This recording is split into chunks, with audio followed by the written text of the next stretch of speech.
Good afternoon, everybody. It is December 1st. It is our 6-month anniversary lifestyle change full-timing RV. Yes, and we have had such an amazing 6 months together. We have decided to put together a special video for you. What is it we're doing, babe? We're going to do the good, the bad, and the ugly of the first 6 months living in RV and traveling. So we're going to start off with the good. We have put together a list. We actually created this long, huge list and went, okay, we don't have enough time to do that. So we have narrowed it down to 4 or 5 things per category, the good, the bad, and the ugly, that we're going to share with you right now. I'm going to start off with the good. And like Brenda was saying, we have a lot of good. We can't mention everything, or this thing would be like a 2-hour-long video. Right. So what I chose was freedom. The freedom to explore and take our time exploring, even though it's tough. Went on a 30-day trip in Oregon, which is just the state below us, and we had a fabulous time. And it was so nice to have the freedom to have the flexibility, because weather sometimes changed our plans and we just went, okay. So freedom for me is a really, really good with this change of lifestyle. Which brings us into our number 2 spot, which ties into that really well. Be able to pivot, change plans as we want, or the weather decides for us. Maybe it's going to be super windy or rainy, a snow, but to be able to pivot and say, you know what? We're not going to go that way because I want to be in the grass, not in the dirt if it's going to be raining. And that has been a really nice feature. That, along with being able to talk to people and find different places and change our plans. Okay, let's go to the Alvord Desert. That type of thing. Being able to pivot and having that freedom to do so.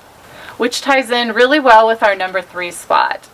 This is talking to people, talking to locals, people that frequent the different places that we were experiencing, and just in walking around either the campground or state park or boat launch, whatever it may be, we were able to find out great information, and people are eager to share their experiences and were pointing us in directions we weren't intending to go. We ended up going to the hot springs on Owyhee Road, and that was amazing.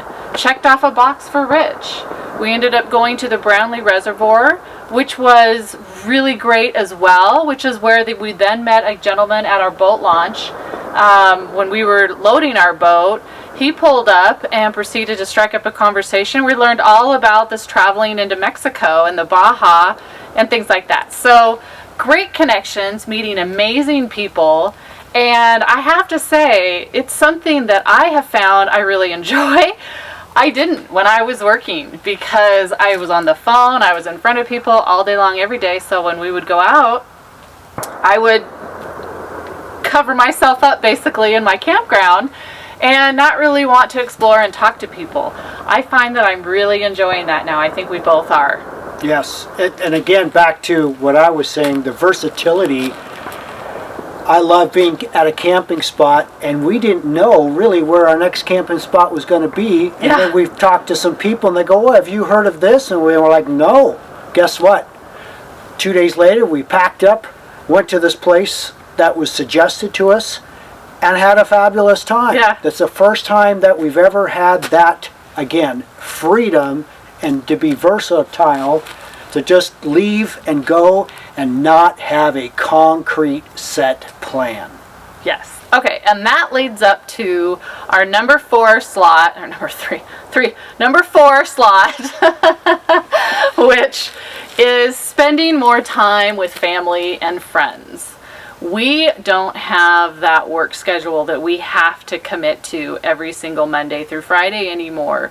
We are able to spend the time we need to and want to along the way with family and friends. We did that in Bend with my sister and her family. We've done that in Leavenworth with Rich's parents, and we got to spend more time with our granddaughter that way, and other friends that we've met up with along the way. So it's been a really neat way for us to be able to just slow it down, super hard to do, but slow it down and enjoy the time that we are together. And that completes our good list. We had many more, but like I said, we had to shorten it down, and these ones made the top cut. So, on that, we'll move on to the bad. Okay, now on to the bad. And for me, the first thing I thought of is me personally, is to slow down. Because when I was working, all I had was the weekends, and I was just go, go, go, go, go, go. And it is really hard, at least for me, to slow down and enjoy the moments that we're in and relax, because having this much time, I've never had this in my whole life. So for me, that's kind of bad, because I do struggle with it. I guess it's a catch-22. It's a good thing and a bad thing that I have this time, but it's just wrapping my mind around to letting go and, well, smelling the roses, if you will. So next on our list is struggling with the smaller space. We do live primarily in a 25-foot travel trailer, and we love it. Outdoors RV rig, and it's beautiful. We absolutely love our rig. And then we also have our 6x10 Enola B hiker trailer, and so that's even smaller. And so we have been working really hard to live within these smaller spaces. It really makes you appreciate each other, and the need that we do need to have a little bit of space sometimes. Sometimes it's he's running to Ace, or I'm running to the grocery store, or I'm inside, he's outside, or vice versa, and we're just kind of giving ourselves the freedom to just be on our own a little bit, because now we are full-time together, and that alone is a big change for us, not going to work and having that separation. So I guess it's a double team where we're together all the time now, loving it, but there's some learning to adapt to that. So on the bad, for me, one thing that I never even entered my mind when we started this lifestyle change on the road is the struggles with storage. Depending on the season and what you're doing, we had made so many trips for storage, whether it was for backpacking, fishing, our archery gear, and then returning it all, and the back and forth, and even though we're extremely organized, the storage unit we had at the beginning, 10 by 20, and again, it was kind of a hunt and peck, and where's this, where's that? Oh, we're in a hurry, cram this in, grab this out. Yeah, when we were hunting, we were boondocking for 14 days, and we didn't want to forget anything. So we were going through all of our totes and everything, and we did pretty good, but it's a struggle. Yeah. We have since changed our storage, and it is a whole lot better. We're a whole lot more organized, so we're very thankful for that. Right. So again, that was a struggle that I didn't even anticipate happening until I was going to storage every other week or every other third week, grabbing and exchanging gear for whatever we were going to do. All right, so the last thing on our bad list is the fact that we would be packing up, and we need to pack up, well, we need to have, but then there's all these things we want to have as well. Extra shoes, for say. And there's only so much space for the things that you want to take. So there's the things you have to take. Those go in first, and then you fill in the holes with the things you want to have. And there were times that it was, okay, I'm offloading this, Rich is offloading that, because we don't need it, we don't have the space for it, and I want this stuff more than I need to have this stuff. So what do you think? Isn't that a pretty big one we've been dealing Yes, with? Yeah. so shoes is a prime example. Yeah. We all own probably a half a dozen or more different types of shoes. Tennis shoes, hiking shoes, It's not just a female thing. water shoes. And she's like, okay, out of all these shoes, you get to pick 3 pair. What do you want? Which What do of you the three need? you What need do to you have? need? It's not what you want, because I want them all, because you never know. If I want to go Right. hiking and then I want to get my water shoes on and go fishing in the creek, it's space. So that's also been kind of a bad thing, because it's a struggle, because Yeah. you cannot bring the kitchen sink and everything with you. Yes. So that's kind of a struggle also. But we're working on it. That's something we're working on. Yes, that's a daily discussion we have, if you will. But that completes our bad list. Shall we get into the ugly? Let's get into the ugly. Okay, for now, subject number 3, the ugly. And No one ever wants to talk about the ugly. Yep. We try not to, but you need to know what really goes on the road. Because, I'm sure when you watch our videos, it's all peaches and cream. Yeah, we like you to think that. But It's here's not. what goes down between takes. It's not. Because when you are on the road, and I'm going to use some language here, shit happens. Yeah. So here's the ugly. Our biggest ugliness Number 1. is the weather. The weather dictates everything you do when you're RVing, Yep. especially the wind. We were on the John Day River and had a fabulous evening. It was Crystal clear and calm. I didn't even have a shirt on. It was warm. It was beautiful. Gorgeous.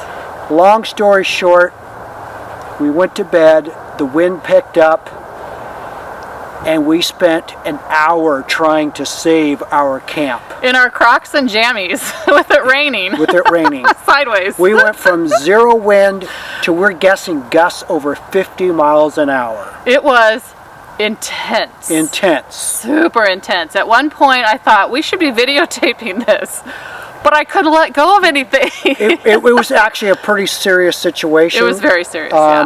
Yeah. The wind was so strong that it catapulted a 30-pound full propane tank up and over our trailer, and then landed on the other side of the trailer upright, with Right next to Rich. right next to me, with no damage or injury. So lucky. So here's a few pictures of that damage on the John Day River. So yes, wind. We actually got caught in a couple windstorms, and again, we check the weather several times a day, but it's never right, or it's never wrong either. So true. The weather can turn ugly and make your trip very stressful. Your awnings, they catch, they bend, they break. We learned from that. Everything that we talk about here, we learn from. We learn from your mistakes. You learn from other people's mistakes. Unfortunately, this was our mistake. It had been windy during the day, but then it died down, and we thought, cool, problem over. We should have put our awning away. We discussed it. And we opted not to, because it was so calm. It was so calm. And we live to regret that. We should have put it away. I highly recommend everyone to do so. Learn from our mistakes and put the awnings away. Number 2 on the ugly list, again, you have very little control over, is flat tires on your vehicle and your trailer. Yes.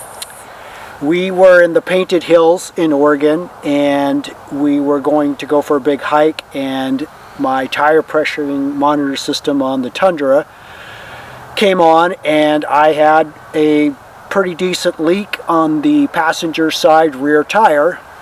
Luckily, I had my Viair compressor, and I just kept putting air in it for the next probably 12 to 15 miles, which is a small town called Mitchell, Oregon.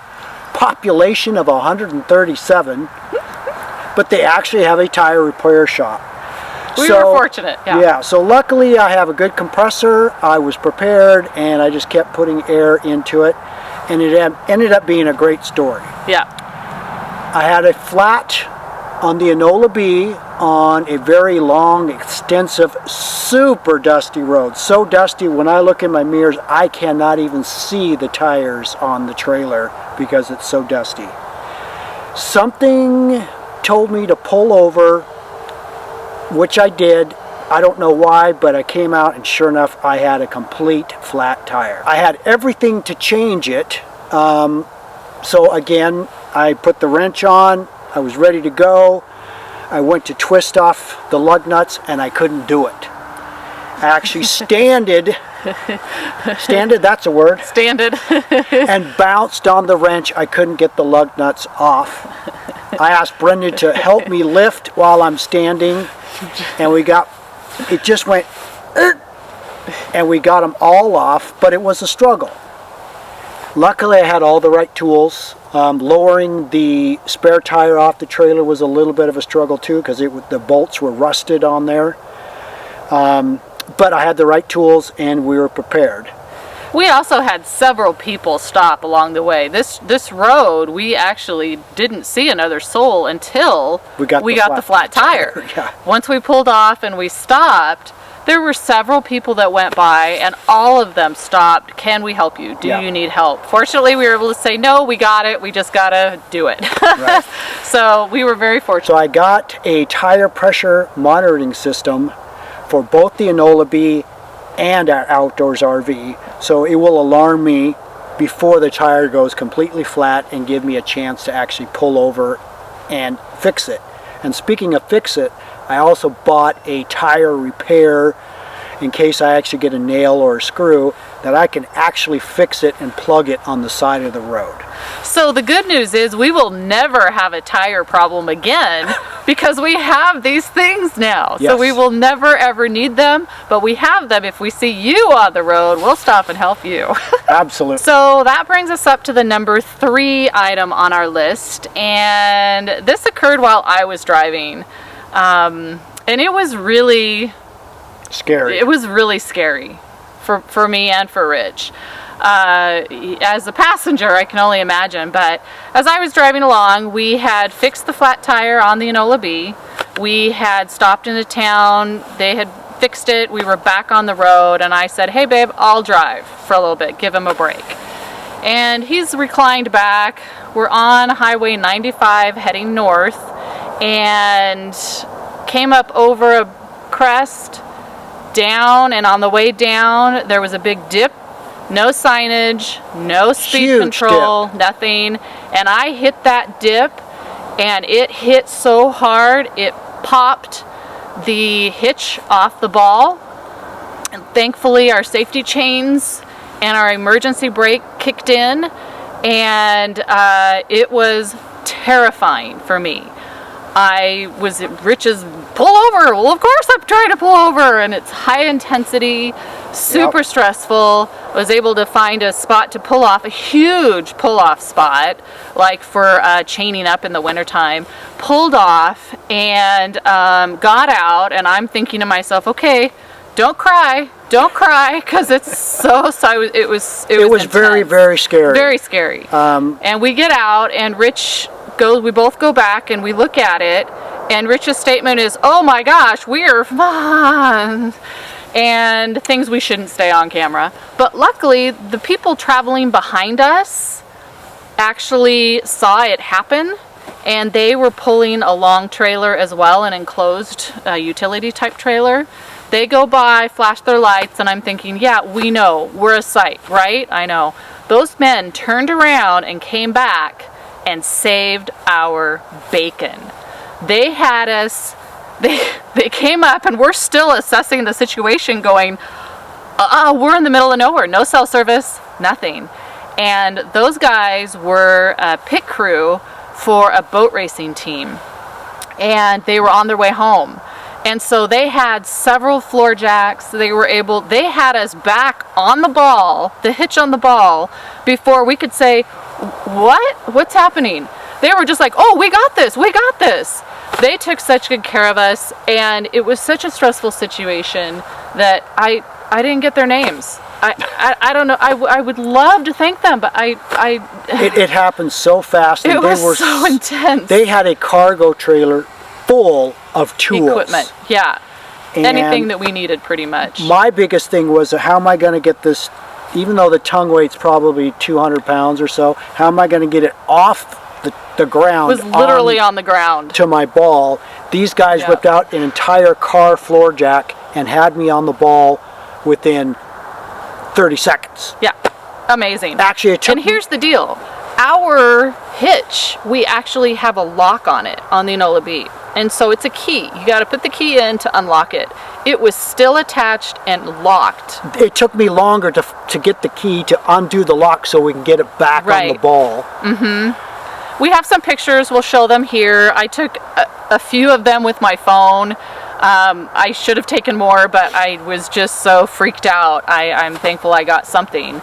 And so here's a couple pictures showing the damage. The biggest problem is that all the emergency stuff worked excellent. It did exactly what it was supposed to do. But when the pin pulled out of the emergency brake for the trailer, it got destroyed. On the road somewhere. On the road, so we didn't have a pin to put back in. So now the biggest problem is the tires are locked up on the trailer. We cannot move it. I didn't know nothing about how to deactivate this. I do now. We first took the battery cables off. It did not work for whatever reason. We killed the power and it was still locked up. We ended up cutting the wires underneath the trailer to the main feed. That freed up the tires. So, long story short, we could not get into an RV dealership for over a month to get anything fixed. So I bought everything at an RV dealership and fixed everything in a Lowe's parking lot. And here's some pictures I took of that. So about $130 later and a couple hours in the Lowe's parking lot, I had everything fixed and we were back on the road. Yes, thankfully. Yes. Again, I wish I would have had the wherewithal to collect those people's names, because they saved our They saved us hours and hours. We will be paying that forward. Yes, yes. So there's good people out there. Yes. They saw what happened. They actually said, "Oh, this happens to us all the time," and I kind of went, "Huh?" It does? It's happened to us once. And once was way more than we could ever. Yeah. We don't want to go through that again. Unfortunately, after that, I said, "Honey, I'm sorry, but you're going to have to drive all the time now." Yeah. It was very scary for me. Yeah. Yes, to our final item on our list of the ugly list, and I think that's the elephant in the room, if you will, COVID-19. That has made it really ugly. I mean, we were trying to decide, is this a bad or is this an ugly? Either way, it's not good. And so we did put it on the ugly side, as it has changed what we do. We want to go to the Baja. We can't go to the Baja now. Maybe it'll open up this winter. We're not expecting it to. We're going in case it does. Maybe it will. It has changed how we go see family and friends. We just spent Thanksgiving. It was supposed to be a big blowout and a fun time with family and friends, and it ended up being 6 of us. And we were socially distanced around a campfire, outside. 6 feet apart with masks on, outside. It was a lot of fun, and I actually highly recommend it to people. But not with COVID, I have to say. COVID has really kind of put a little bit of a damper on things. Yes. Since we are prepared for boondocking, it really didn't faze us too much in that we couldn't stay at a state park or something like that. Perhaps those were closed, because we actually didn't even look for them for the most part. We were boondocking all summer long. We did stay in a couple of parks along the way, but that was really just to dump, fill, charge, and then 2 days later take back off again. So for the most part, it was you know, we're prepared for boondocking, so that part didn't bother us too much. So that completes our list of the good, the bad, and the ugly, and brings us back around. We always like to leave on a positive note, and we are planning our trip south for the winter. We are super excited about it, and we have been busily gearing up the rigs. We're taking the Enola B. We are going to leave our outdoors RV, ORV at home. We're going to tarp it off, winterize it, and put the miles on our Enola B and save our big RV for longer adventures, I guess would be the case. We want to be able to move farther, faster, and more economical. Better gas mileage. That's with the Enola B. So Brenda said we are gearing up to head south. Our 30-day trip in Oregon, we have learned a lot. Lots. So I did some modifications on the Enola B. I put a hitch extension so I can open my tailgate all the way and access my tools. We've done a lot of storage, different stuff, and how we pack. Brenda's even changed the way we even sleep inside the Enola B by adjusting the mattress and having more bins for our clothes and stuff like that. So we're super excited to try that out.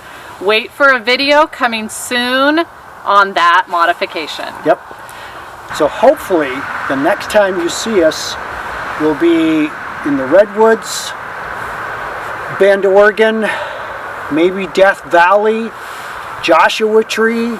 That's kind of our plans for at the moment. Yeah, we plan on hitting California, Nevada, Arizona, Utah, maybe Colorado. We don't know. Like we said before, if Mexico's border opens up, we may scooch across. We understand there's a safe zone or no hassle zone. No hassle zone that we were told about. Rocky Point, Mexico, which is about 50 miles from the border of Arizona. Puerto Ponesco. And so we're contemplating that. We're just going to kind of gauge that, see what happens. We've got some friends that are going to meet up with us along the way, and maybe if we can caravan in a group, we might attack that.